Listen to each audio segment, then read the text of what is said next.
What if I told you that you were living in a prison you can't see, a jail whose walls are built by your fears, whose chains are forged by your habits and your past? This is a prison with no lock on its door, yet you do not step outside.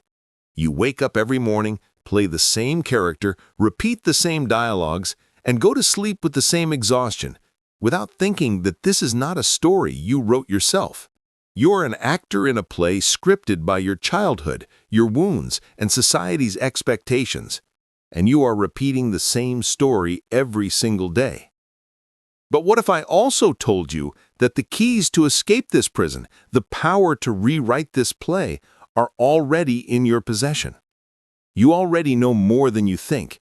You are familiar with every corner of your soul, but you just don't know how to recognize these chains and unlock their locks yet. The 18 truths of the famous philosopher Nietzsche are not just knowledge. They are your 18 keys to personal freedom. This is a skill no school or university teaches you, but once you unlock even a single lock, you will never accept being a prisoner again. You will know the taste of freedom. This video isn't a quick list or surface-level advice. It is the complete blueprint for your freedom, divided into 3 powerful parts. The first part will teach you to recognize the walls of your prison. The second part will show you the cracks in those walls where the light is coming in. And the third part will take you to the deep tunnels from which you can become completely free. So stay with me, because by the end, you won't just understand yourself or others. You will learn to free yourself and others from the unseen patterns that have held you and them captive. Nietzsche warned us not to be fooled by language. Because people don't speak from truth, they speak from their confinement, the confinement of survival, ego, and fear. The surface of your personality that the world sees is not you. It is your armor. Your mask is not your face, it is your cage. When you understand this, you don't pass judgment on people. You recognize their confinement and feel compassion for them. The first key is understanding that you wear a mask. This is your first and most obvious prison, the cage of the persona. Not because you are fake or a hypocrite, but because you are scared. The fear of rejection, the fear of not being accepted.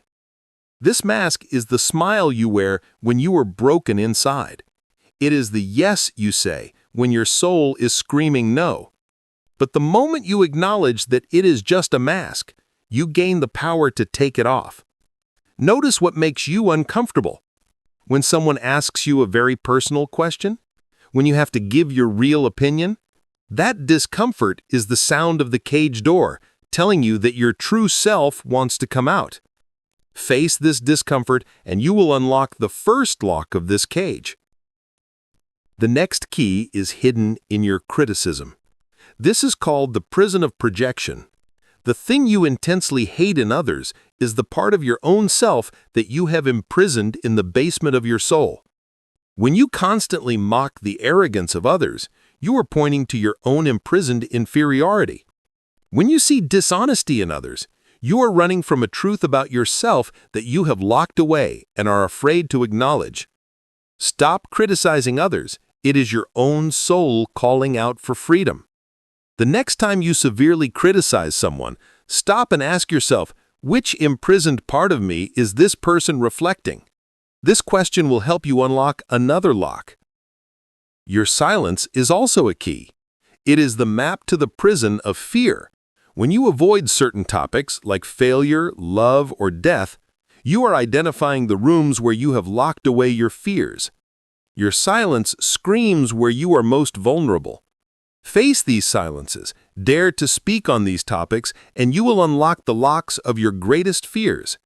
Similarly, when you pretend to be excessively virtuous or lie to yourself that I'm fine, you are locking your true self in a golden cage.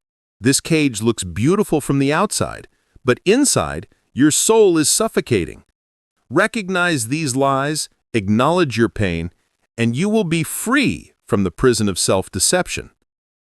When you feel superior to others, it is actually a failed attempt to hide the chains of inferiority. True confidence does not need to prove itself.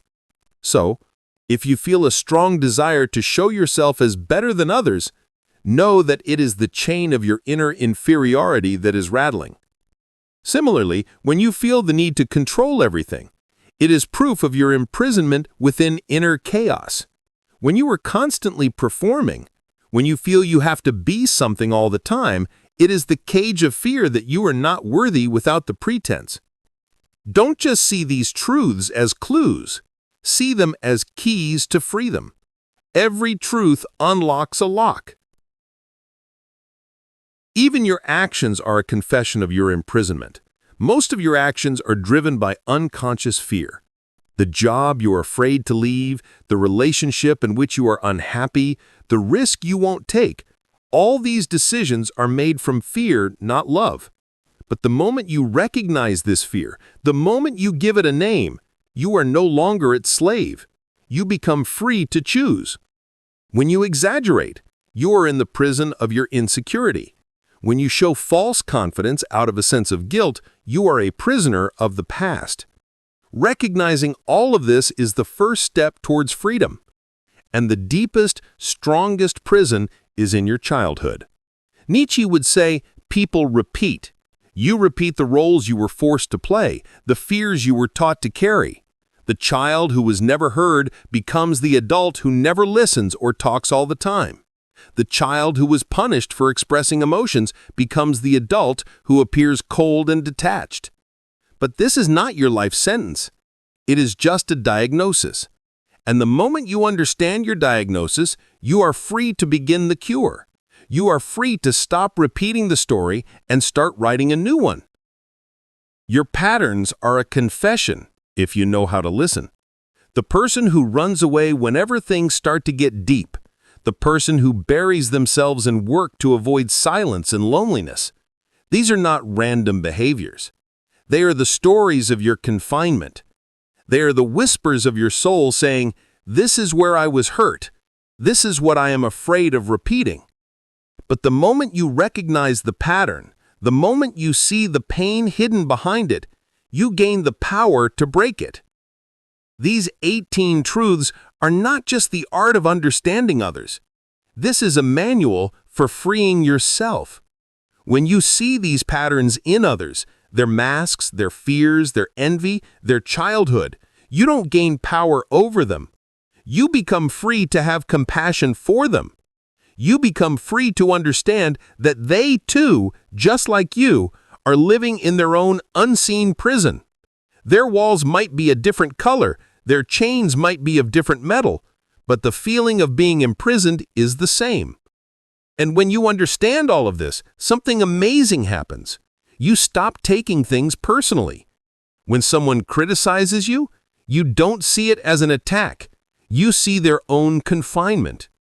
When someone rejects you, you don't doubt your own worth. You recognize their fear.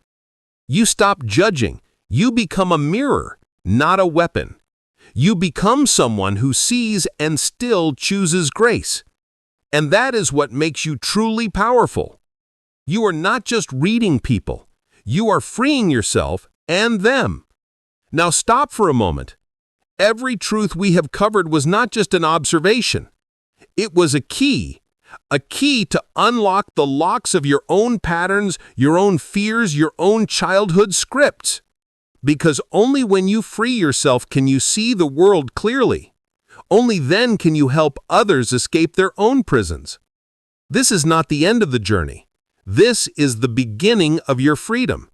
Nietzsche didn't want us just to observe. He wanted us to awaken and break our chains. If you have recognized any of your chains through this video, if you have found a key that you want to use, comment below. Let's unlock these locks together. And if these words give you a sense of freedom, then subscribe. Because this is just the beginning of learning to see what's hidden. This is the beginning of becoming who you truly are free to be.